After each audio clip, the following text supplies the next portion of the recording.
Abra sua Bíblia no Salmo 80. Salmo de número 80.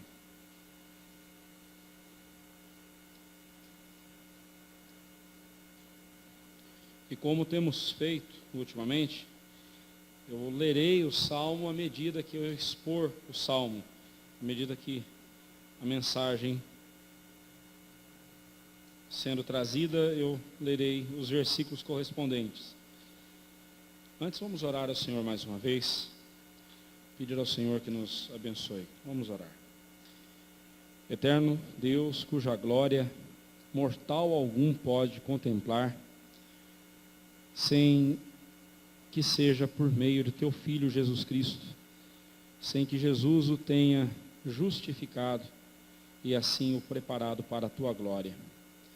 A Ti, ó Deus, clamamos neste momento, que fale ao nosso coração, como ouviremos agora na mensagem sobre a tua glória nos restaurando. Restaure-nos, ó Deus. Assim nós oramos em nome de Jesus. Amém. Fomos criados para a glória de Deus e nela sermos plenamente felizes.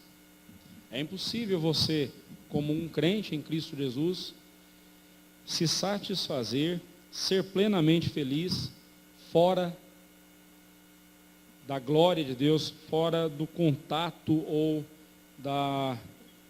do seu convívio e de uma vida dedicada à glória de Deus, sem viver para glorificar a Deus. É impossível alguém dizer-se crente e não viver para a glória de Deus. Porém, irmãos, o pecado, ele nos tornou seres totalmente depravados, totalmente destituídos da glória de Deus. Lá em Romanos 3:23, nós lemos que todos pecaram e carecem da glória de Deus. Se você tiver uma versão da Bíblia, na versão revista e corrigida, esse versículo estará lá dessa forma: todos pecaram e destituídos estão da glória de Deus. Nós fomos, por causa do pecado, banidos da presença de Deus. O pecador, o homem não convertido, ele é destituído da glória de Deus. Ser destituído significa alguém que foi derrubado, alguém que foi retirado de uma posição na qual ele estava. Deixa eu desligar essa tela.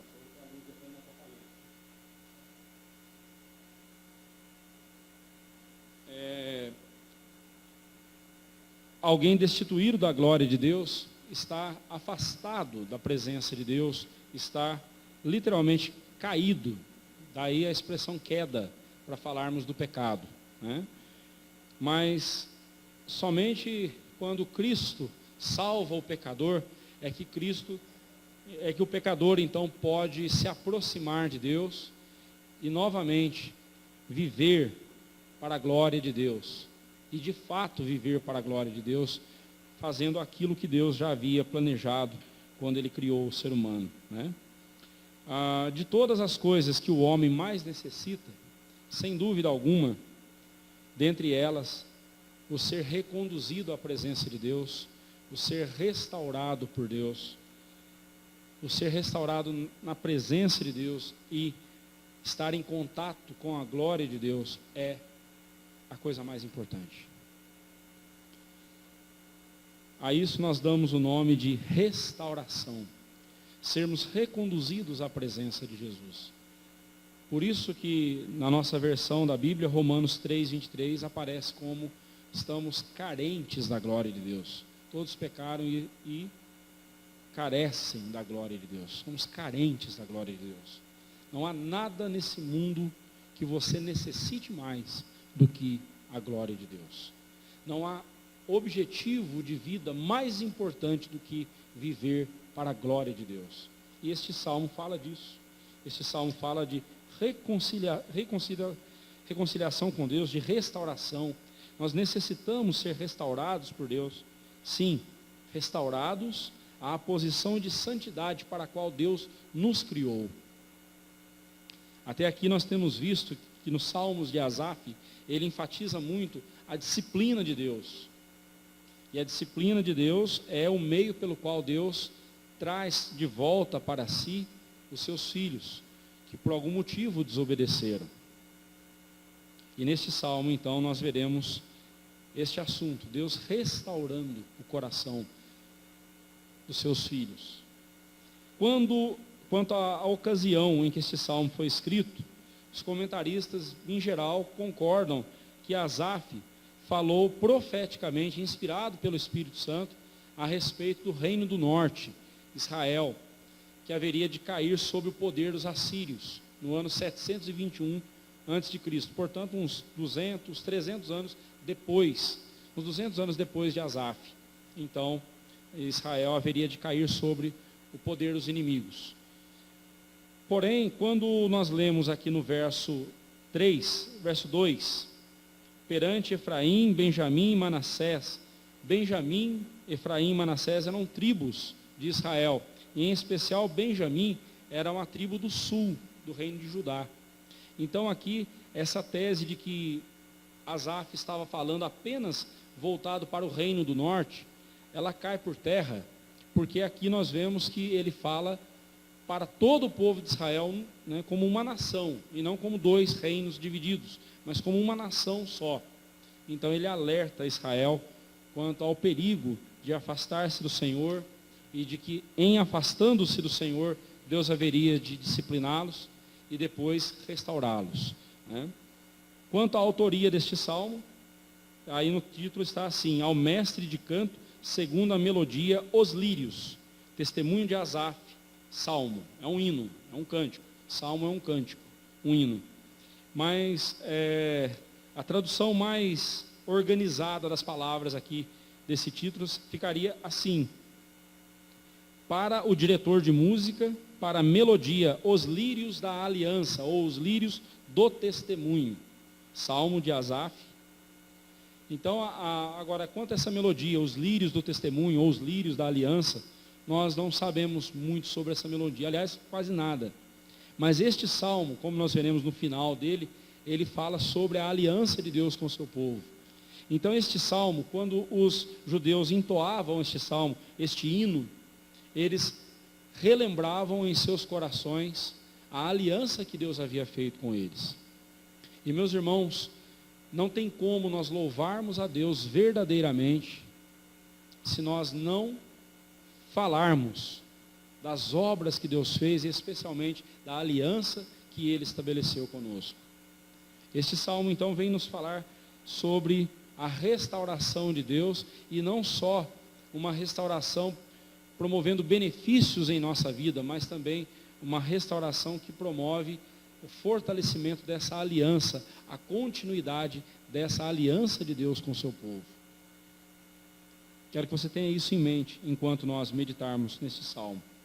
Neste salmo, ele fala da restauração por meio da glória de Deus e para a glória de Deus. Quando Deus restaura o coração de um pecador, Ele faz isso por meio da sua glória. É o seu poder, é a sua glória, o seu poder que vivifica o pecador, que transforma o pecador. Mas Deus faz isso para que o pecador agora, uma vez restaurado, viva para a glória de Deus. Ele ajuste o foco da sua vida e volte-se para Deus. E tudo que ele fizer, então, ele fará para glorificar a Deus. Ele fará das suas ações, ações que glorificam ao Senhor. Esse é o objetivo de Deus restaurar um coração. É fazer com que, a partir do momento em que Ele restaura um coração, essa pessoa passa a viver focada em Deus. Focada e obstinada em fazer somente a vontade de Deus, em glorificar o nome do Senhor com cada uma de suas atitudes. Esse é o objetivo. Se você acha que você foi salvo para ser livre, para viver a vida agora livre à vontade, ao seu bel prazer, você não entendeu nada. Você não entendeu nada da mensagem do Evangelho. Deus te tirou do reino das trevas e te conduziu para o reino da sua luz, para que agora você viva para a glória de Deus, você honre ao Senhor com a sua vida em cada momento. Esse é o objetivo. Esse é o objetivo. Bem, vamos lá. O versículo 3, o versículo 7 e o versículo 19, eles são uma espécie de coro deste salmo. Aquele refrão, o estribilho de uma música, de uma canção, ele se repete. Você pode ver que eles são praticamente idênticos, exceto pelo fato de que Asaf acrescenta adjetivos ao nome de Deus. Ele começa no versículo 3 dizendo: restaura-nos, ó Deus. Depois no verso 7 ele diz: restaura-nos, ó Deus dos exércitos. Depois ele, no verso 19, ele diz: restaura-nos, ó Senhor, Deus dos exércitos. Faze resplandecer o teu rosto e seremos salvos. Essa expressão, resplandecer o seu rosto, significa Deus voltar-se para o seu povo e a sua glória salvar o povo. E pela sua glória salvar o povo. Nos salmos anteriores nós vimos os grandes feitos que Deus realizou para salvar Israel do Egito. Feitos portentosos, feitos maravilhosos, feitos que revelam o grande poder de Deus. A glória de Deus está no seu poder. E o seu poder revela a sua glória, a sua beleza, a sua força. E Asaf clama a Deus: Senhor, restaura-nos, resplandece o teu rosto sobre nós e restaura-nos. Por isso eu quero meditar com você hoje à noite sobre isso. Restaurados pela glória de Deus. Restaurados pela glória de Deus. Para sermos restaurados pela glória de Deus, em primeiro lugar, precisamos clamar por salvação. Verso 1 a 3 diz assim: dá ouvidos, ó pastor de Israel, tu que conduzes a José como um rebanho, tu que estás entronizado acima dos querubins, mostra o teu esplendor. Perante Efraim, Benjamim, Manassés, desperta o teu poder e vem salvar-nos. Restaura-nos, ó Deus, faze resplandecer o teu rosto e seremos salvos. Asaf começa esse salmo ligando ao salmo anterior. O salmo anterior, o salmo 79, termina no verso 13, ele termina dizendo: quanto a nós, o teu povo, ovelhas do teu pasto. Agora ele começa o salmo 80, no versículo 1, chamando o povo de Deus de rebanho. E chamando Deus de pastor de Israel. Então a figura do rebanho, das ovelhas, ele retoma. Então assim esses dois salmos estão ligados um ao outro. E é sempre interessante a gente observar isso. Sempre um salmo, ele sempre vai reportar ao próximo. Às vezes no meio do salmo há um versículo que nos chama a atenção para o próximo salmo. Assim eles estão interligados. Mas eu quero chamar a sua atenção para o fato de que, apesar de Asaf usar figuras do dia a dia, rebanho, ovelhas, pastor de ovelhas, para falar do relacionamento de Deus com o seu povo, ele olha também para a grandeza de Deus e diz assim: tu que estás entronizado acima dos querubins, mostra o teu esplendor. Como nós lemos há pouco, este salmo, ele nos remete ao texto de Números, capítulo 6, verso 24 a 27, quando Deus manda Moisés abençoar o povo, através de Arão, Arão abençoando o povo, com aquelas palavras: o Senhor te abençoe e te guarde, o Senhor faça resplandecer o rosto sobre ti e tenha misericórdia de ti, o Senhor sobre ti levante o rosto e te dê a paz, assim porão o meu nome sobre os filhos de Israel e eu os abençoarei. A luz do rosto de Deus, a glória de Deus, é o seu nome. E o nome de Deus seria posto sobre o seu povo. Hoje nós carregamos o nome de Deus conosco. Nós somos o povo de Deus, a família de Deus, a igreja de Cristo. Nós trazemos conosco a glória de Deus no seu nome. E este mesmo Deus, que se relaciona com seres tão limitados como nós, como um pastor relaciona-se com as suas ovelhas, este mesmo Deus também é um Deus grandioso que está acima dos seres mais santos que existem. Deus está acima dos querubins. Os mais santos anjos de Deus estão abaixo dele. E é a este Deus que Asaf invoca, este Deus grandioso que está acima dos querubins. Ele pede: Senhor, vem, mostra o teu esplendor. Perante Efraim, perante Benjamim e Manassés, perante José, aqui ele está falando do povo, eram nomes das tribos do povo de Israel. O Senhor que habita a eternidade, Senhor, vem habitar com o teu povo, nós precisamos de ti. Nós precisamos, desperta o teu poder e vem salvar-nos.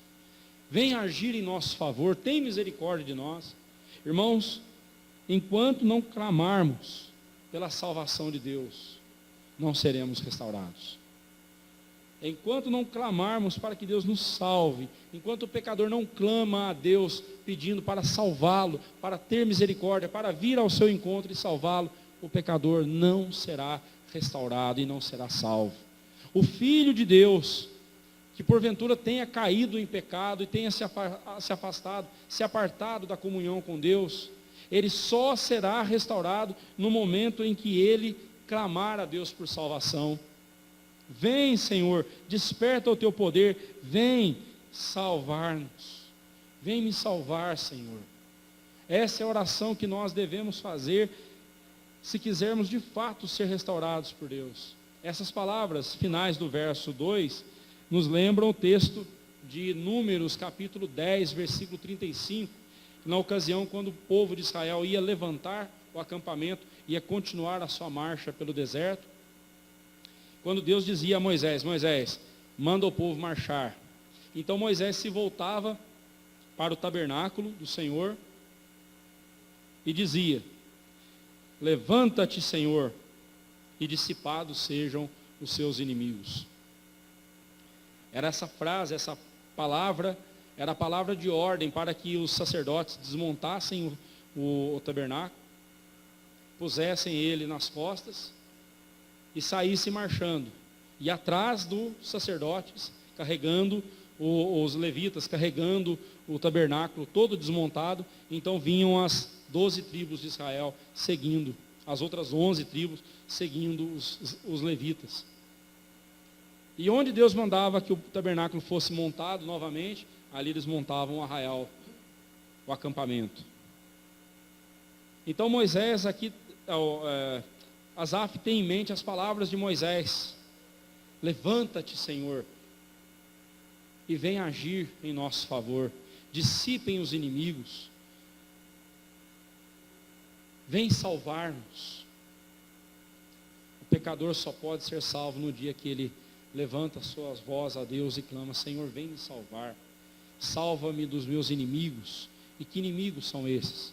O pecado, Satanás. Mas esses são inimigos. Esses inimigos, apesar de serem poderosos, não são os piores. O pior inimigo que o pecador tem é o próprio Deus.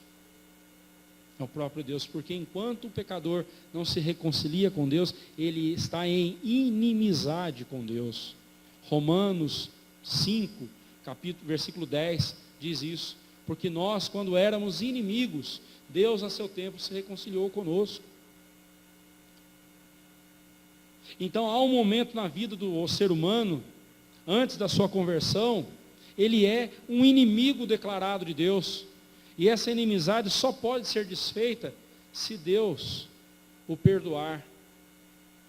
E a Bíblia diz que aquele que clama a Jesus por salvação, aquele que invocar o nome do Senhor Jesus, será salvo. O principal inimigo que o pecador tem é o próprio Deus.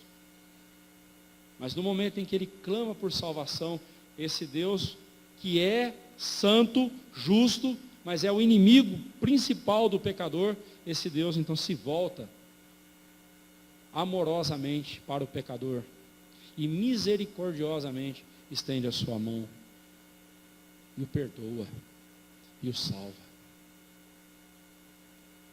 A contemplação da santidade de Deus deve infligir em nosso coração um terrível senso de pecaminosidade. Nós falaremos sobre isso daqui a pouco. Enquanto não contemplarmos a santidade de Deus e lamentarmos a nossa pecaminosidade, não seremos restaurados. Nós precisamos clamar a Deus. Clamar a Deus por salvação. Clamar a Deus por perdão. O caminho da restauração do nosso coração passa pela convicção de que o que mais necessitamos nessa vida é a glória de Deus. Você pode viver sem amigos. Você pode viver sem dinheiro. Você pode viver sem um abrigo. Você pode viver sozinho nesse mundo. Mas você jamais conseguirá viver sendo um crente sem a glória de Deus.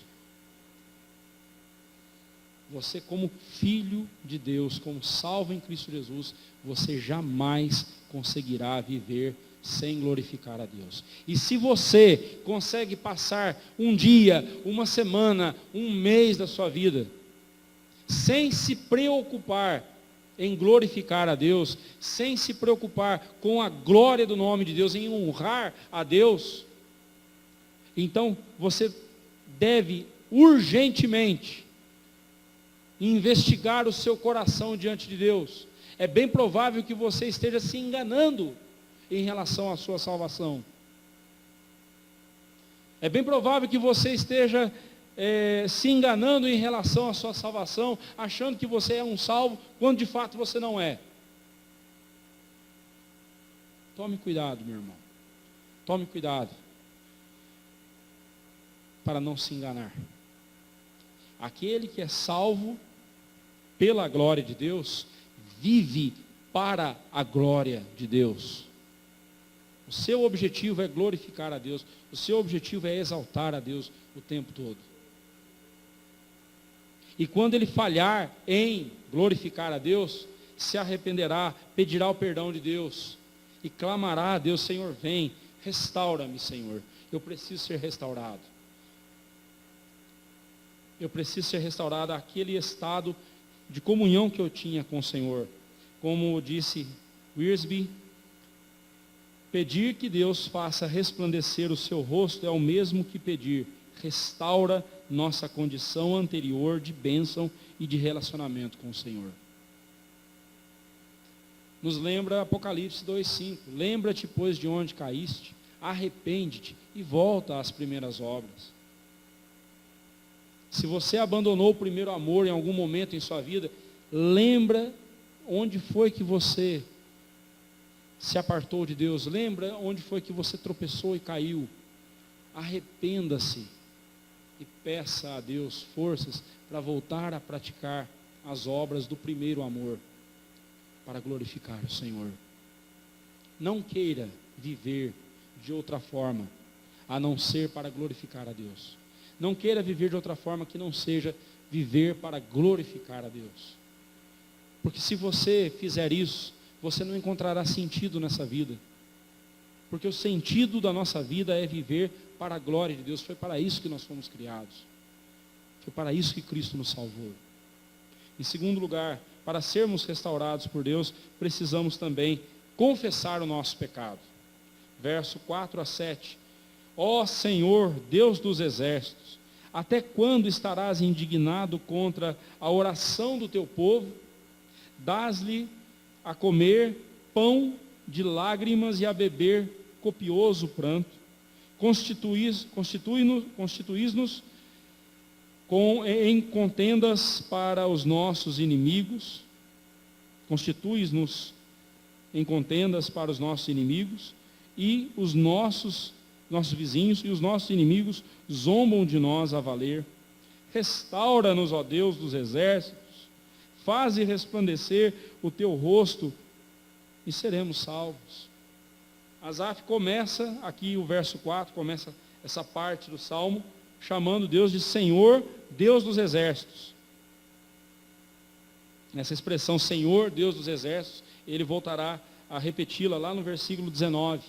Mas aqui no final, no verso 7, ele volta a dizer, volta a chamar Deus de Deus dos exércitos. De que exércitos ele é o Senhor, de que exércitos ele é Deus? Aqui essa expressão Senhor dos exércitos, são os exércitos das milícias celestiais. Os guerreiros de Deus são os anjos. O exército que Deus usa para derrotar o inimigo, na Bíblia a gente sempre vê, são os anjos. Deus usa os anjos a seu serviço. Ele é o Senhor dos exércitos. Ele está acima de qualquer ser celestial. Aqui no verso 4, quando ele diz, ó Senhor dos exércitos, até quando? Essa expressão, até quando? Essa pergunta, ela é sempre utilizada nos Salmos para descrever os efeitos da ira de Deus no seu povo, e o povo já não aguentando mais, diz, Senhor, até quando isso vai permanecer? Até quando nós continuaremos sofrendo? Muitas vezes nós fazemos essa oração a Deus, Senhor, até quando, Senhor? Até quando essa tribulação continuará na minha vida? Até quando, Senhor Deus, eu continuarei padecendo o que eu estou padecendo? Até quando, Senhor? E nós devemos tomar cuidado com esses questionamentos. Nós devemos tomar cuidado para que as nossas orações a Deus não sejam abomináveis. Veja só no verso 4, ele diz, até quando estarás indignado contra a oração do teu povo?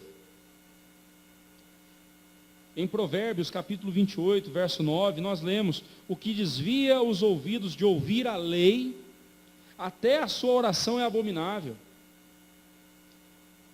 Se você não dá ouvidos a Deus, não espere que Deus dará ouvidos às suas orações.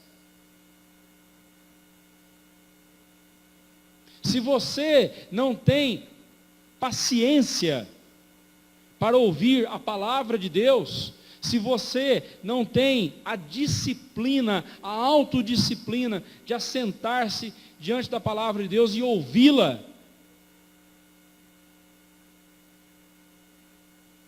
se ela te incomoda, ou você não tem a mínima atenção para o que a Bíblia diz, para o que a palavra diz, você não deve esperar que Deus também ouça as suas orações, porque a sua oração para Deus será abominável.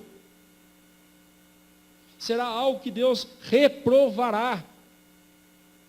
E Asaf sabia disso. Senhor, o Senhor não está ouvindo as nossas orações. É porque nós estamos em pecado. Mas até quando, Senhor? Tem misericórdia de nós. Tem misericórdia de nós. Quando Asaf diz isso, que as orações deles não estavam sendo ouvidas por Deus, aqui nós temos Asaf apontando para a pecaminosidade do povo. Porque a única coisa que faz com que Deus não ouça a oração de uma pessoa é quando essa pessoa não dá ouvidos a Deus, quando essa pessoa dá as costas à palavra de Deus, não atenta para a palavra de Deus, e porque não atenta para a palavra de Deus, também não a obedece.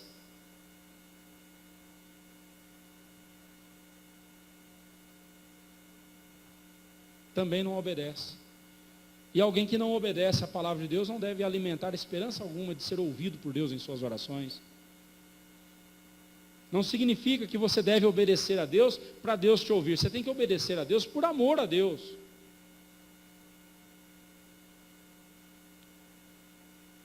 Você tem que olhar para Deus e buscar a Deus por causa de Deus. Um pastor, um colega, amigo, ele dizia que ele usa a seguinte ilustração. Ele viaja muito, dando palestras, dando estudos em outras igrejas. Ele viaja bastante, e aí ele conta que quando as suas filhas eram pequenas, quando ele voltava de viagem, ele sabia que tinha 3 pessoas esperando ele em casa, a esposa e as 2 filhas. Só que o jeito que as 2 filhas esperavam era diferente da esposa. As 2 filhas esperavam, e quando ele chegava, elas olhavam para as mãos dele, esperando um presente. A esposa olhava nos olhos dele, esperando por ele. As 3 estavam esperando pelo pai, né, por ele. Mas 2 estavam interessadas no que ele tinha para dar. A outra estava interessada nele. Queria ele de volta. É fato que nós muitas vezes buscamos a Deus por causa das bênçãos dele. E não está errado. Se você tiver que buscar a bênção, busque no Senhor. Busque em Deus. Mas eu quero dizer para você que isso é coisa de menino. Isso é coisa infantil. Porque um crente maduro não busca a Deus por causa das bênçãos que Deus tem para lhe dar. Ele busca a Deus por causa de Deus. Se você tem buscado as bênçãos do Senhor, continue buscando.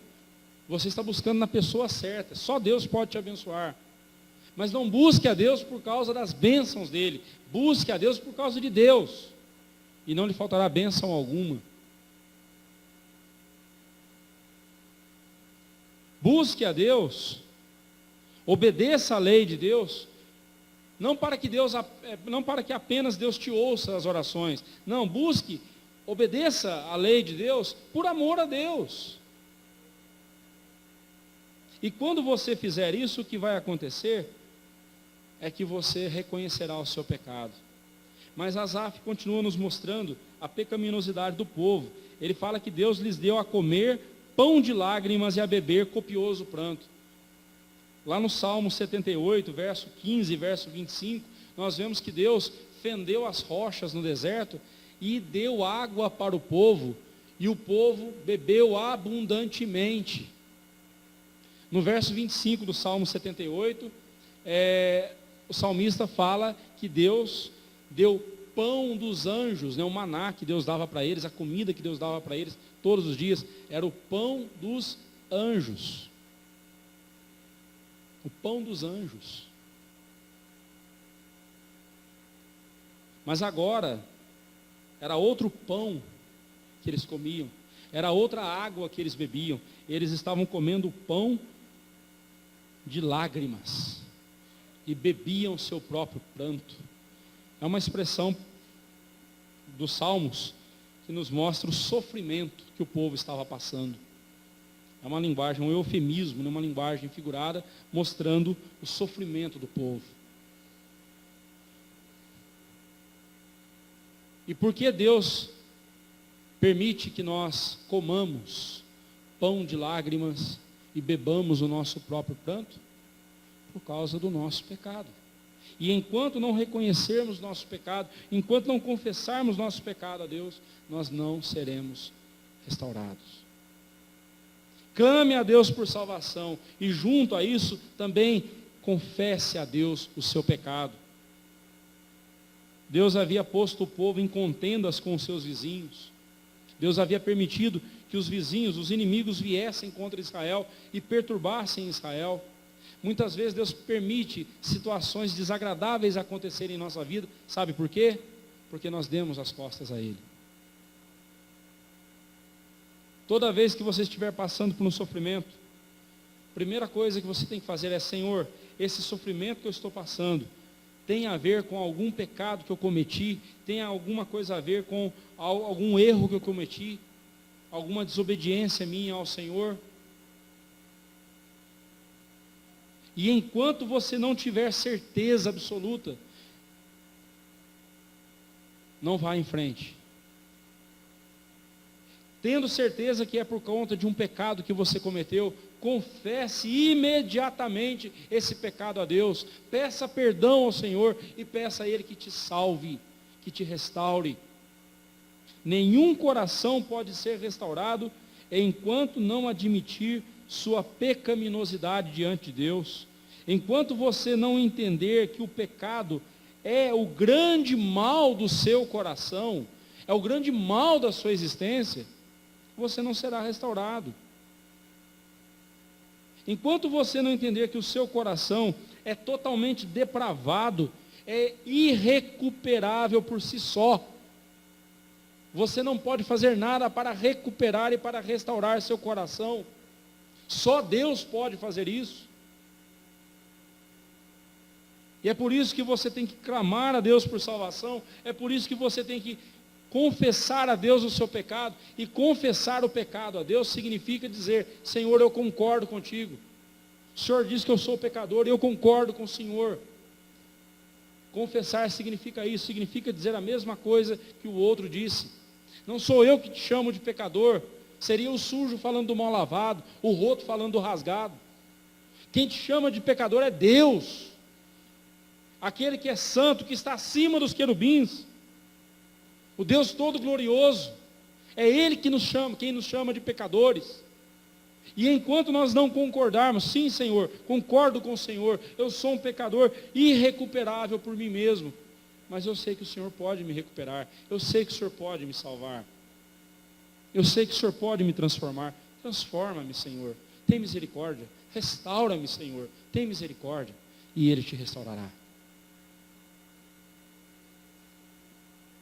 Por fim, para sermos restaurados por Deus, precisamos desejá-lo mais do que tudo.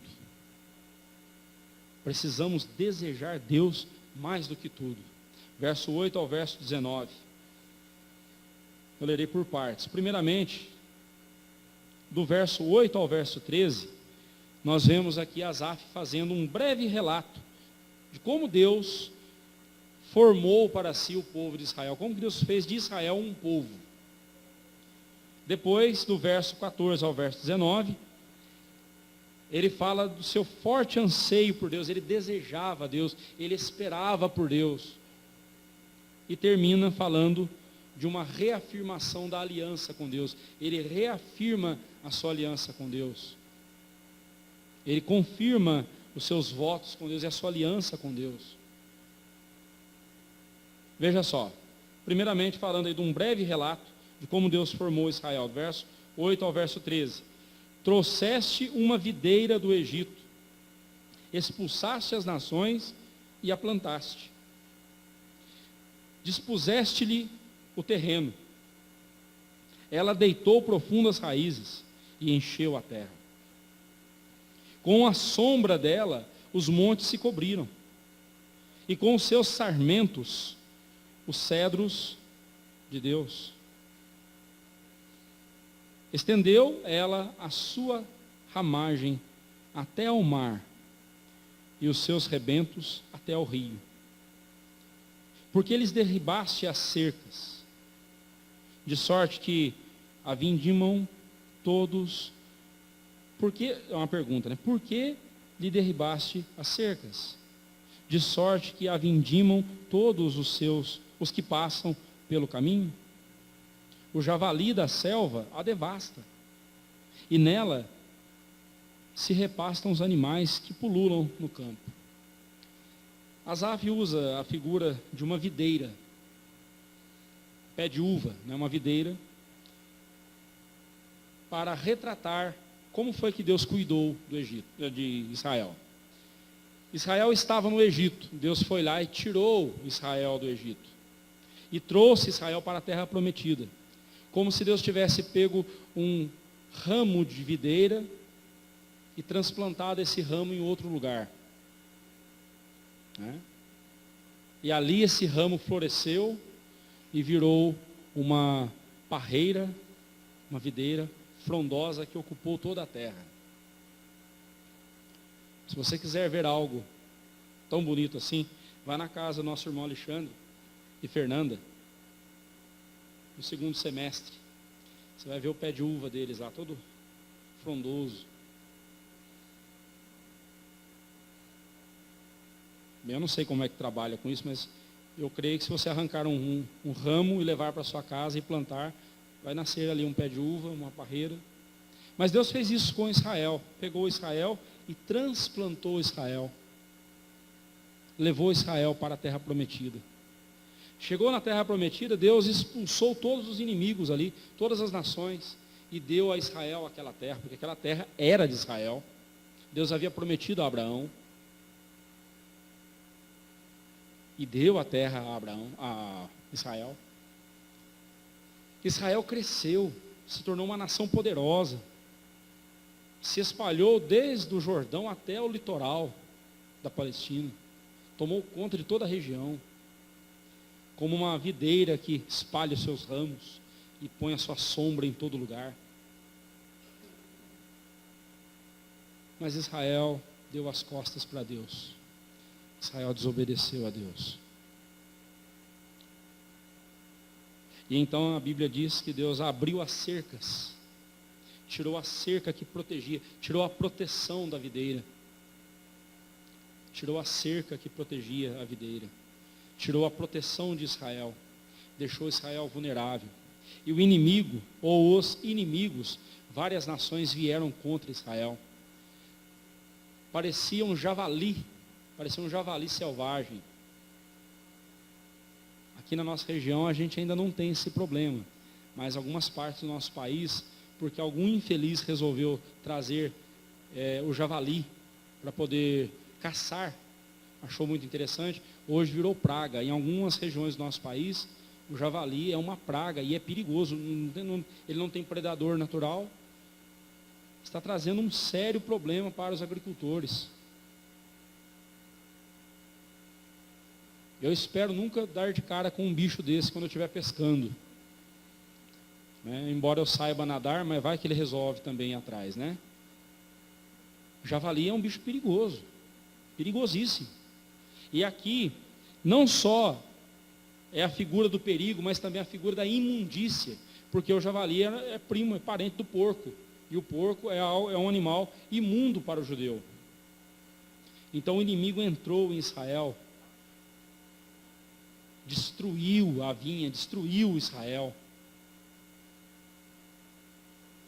e tornou tudo imundo. O culto a Deus, o templo do Senhor, nas garras de Nabucodonosor, o templo do Senhor foi profanado, como porcos entrando ali e destruindo e profanando tudo. E Asaf olha e diz assim: Senhor, olha o que o inimigo está fazendo. E aí do verso 14 em diante ele diz: ó Senhor, ó Deus dos exércitos, volta-te, nós te rogamos, olha do céu e vê, e visita esta vinha, protege o que a tua mão direita plantou, o sarmento que para ti fortaleceste. Está queimada, está decepada, pereçam os nossos inimigos pela repreensão do teu rosto. E assim não nos apartaremos de ti. Vivifica-nos e invocaremos o teu nome. Restaura-nos, ó Senhor Deus dos exércitos. Faze resplandecer o teu rosto e seremos salvos. Como disse o profeta Isaías, lá em Isaías capítulo 5, verso 2, a videira que Deus havia transplantado do Egito, ali na terra prometida, Israel, deu uvas bravas, uvas amargas, que não serviam para nada. Essas uvas bravas que Isaías fala, são pecados, são ações que Israel cometeu diante de Deus, que difamou Deus, que desonrou a Deus. Por isso Deus abriu as proteções, as cercas de Israel e entregou Israel aos inimigos. Isso nos faz pensar que quem nos protege é Deus. E se Deus tira de nós a proteção, estamos vulneráveis. Aliás, quem disse isso foi Satanás. Satanás fala a verdade quando também ele quer. Quando Deus falou: viste meu servo Jó, não há ninguém na terra tão temente a mim como Jó, tão justo quanto Jó. Aí Satanás falou: é claro, Senhor, claro que ele vai te servir mesmo. O Senhor cercou ele, pôs cercou, pôs cerca na vida dele.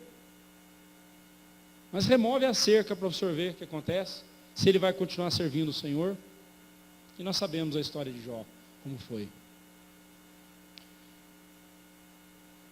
Se não for Deus nos protegendo, Se Deus não guardar a cidade, em vão vigia a sentinela.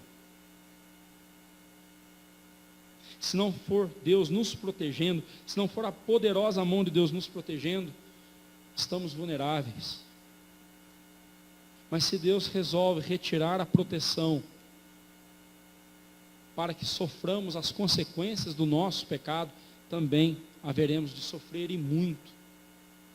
E é nessa hora então, que mais do que a nossa autopreservação, mais do que o desejo de sermos preservados, mais do que o desejo de bem-estar, nós devemos desejar Deus. Nós devemos suspirar, clamar por Deus. Veja como Asaf se dirige a Deus no verso 14. Ó Deus dos exércitos, volta-te, nós te rogamos. Observe nas palavras de Asaf, alguém que suplicava por Deus, que almejava, desejava a ação de Deus na sua vida. Olha do céu e vê, e visita esta vinha. Esses dias, recebi lá uma mensagem, a minha esposa recebeu uma mensagem, e disse assim, que Deus não é Deus de visita, é Deus de habitação. Nossa, é verdade, né? Deus habita conosco, tal. Esse negócio de Senhor, vem nos visitar. Não, mas é bíblico aí, a Bíblia está dizendo. Né? Vem, visita-nos. Não quer dizer que Deus vem, rapidinho e vai embora, não é isso. Visitar aqui é no sentido de Senhor, vem, habita no nosso meio. Vem, Senhor Deus, agir e ficar conosco. É no sentido de permanecer mesmo. Protege o que a tua mão direita, há até uma redundância aqui, né? Protege o que a tua mão direita plantou. Né? Protege o que a tua mão direita plantou. O sarmento que para te fortalecer. Sarmento é um broto, é um rebento, um ramo da videira. Deus havia pego esse sarmento, esse broto lá do Egito e transformado ele numa videira. O que a tua mão direita plantou, protege, Senhor Deus. Protege. Encerrando este salmo, Asaf apresenta o seu forte anseio e desejo pela restauração que vem de Deus. Vem, Senhor, vem nos restaurar. Seja a tua mão sobre o povo da tua destra. Essa redundância aqui eu acho muito bonita, ela é linda. Seja a tua mão sobre o povo da tua destra. Destra é o braço direito de Deus, a mão direita de Deus. Este povo que Deus havia plantado. Agora Asaf diz, Senhor, que a tua mão, que nos plantou, também nos sustente. Como disse o Senhor Jesus, sem mim nada podeis fazer. João 15, 5. Asaf reconhecia que precisava de Deus para ser o que Deus queria que ele e Israel fossem e fizessem. Aquilo que Deus quer que você seja, Ele vai te capacitar para isso. Aquilo que Deus quer que você faça, Ele vai te capacitar para isso. A questão é, aquilo para o que Deus te salvou, você tem feito? Você tem sido aquilo para o que Deus te salvou? Você tem vivido da forma como Deus quer que você viva?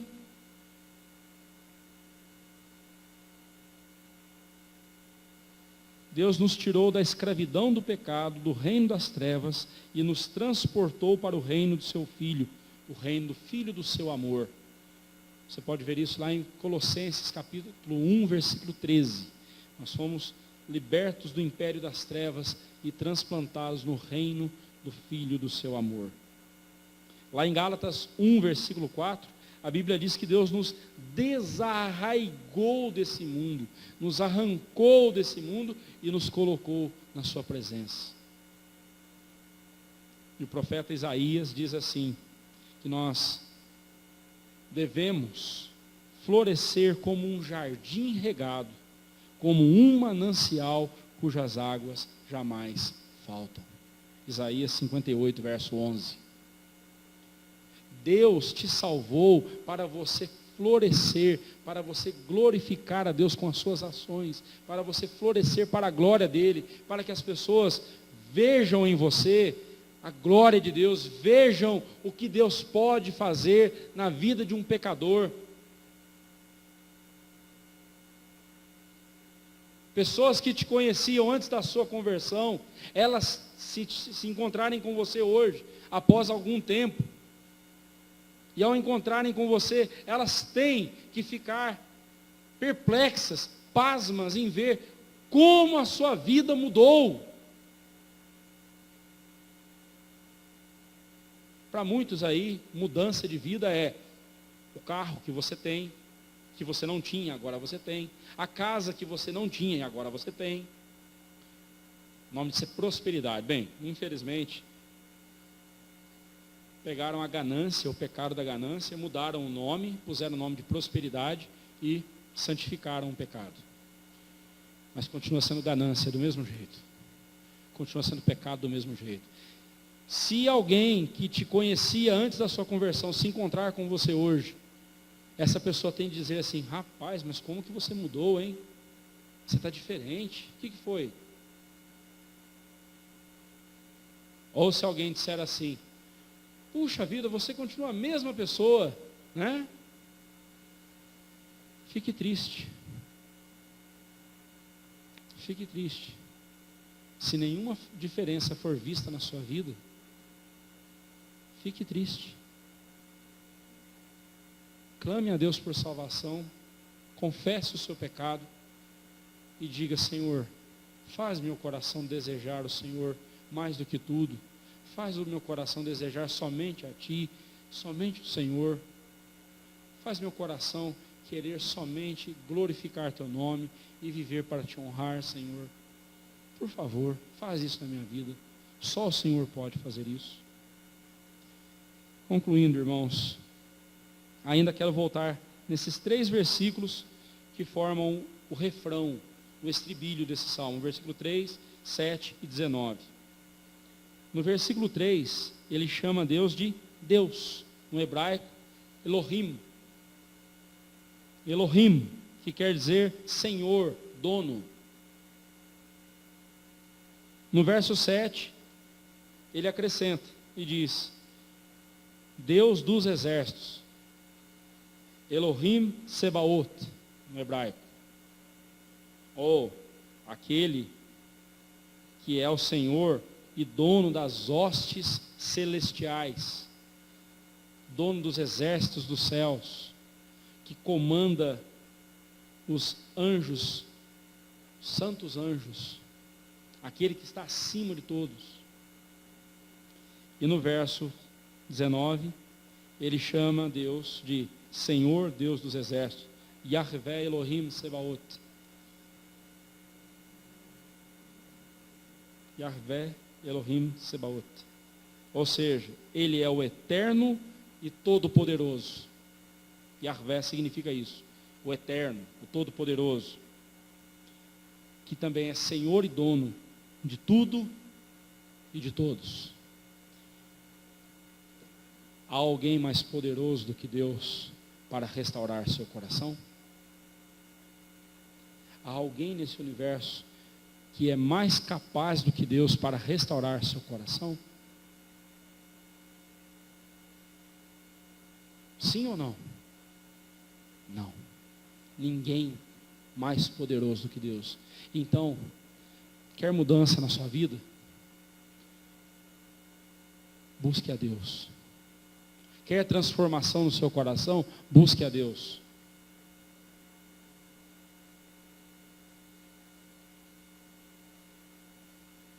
Busque ao Senhor. Ah, mas há um coaching, agora a moda é coaching, né?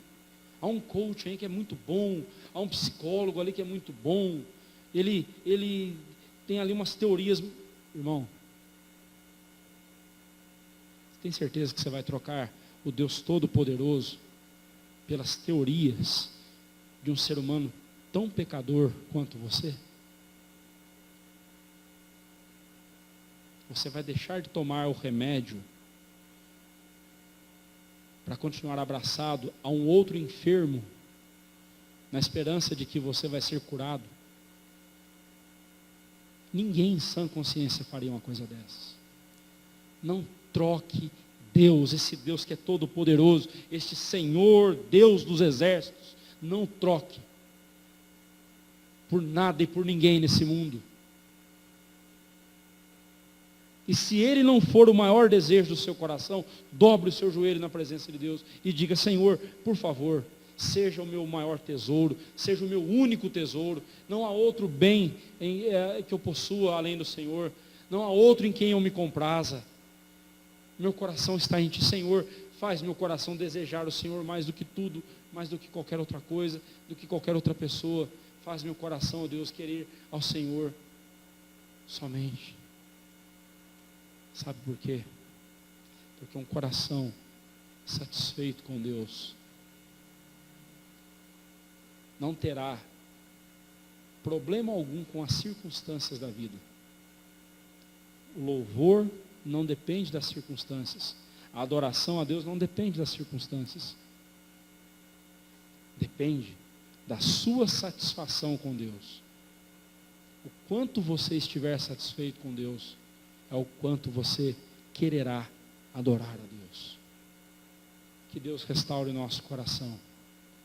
Que Deus nos faça querer a Ele mais do que tudo, antes de qualquer outra coisa, de qualquer outra pessoa.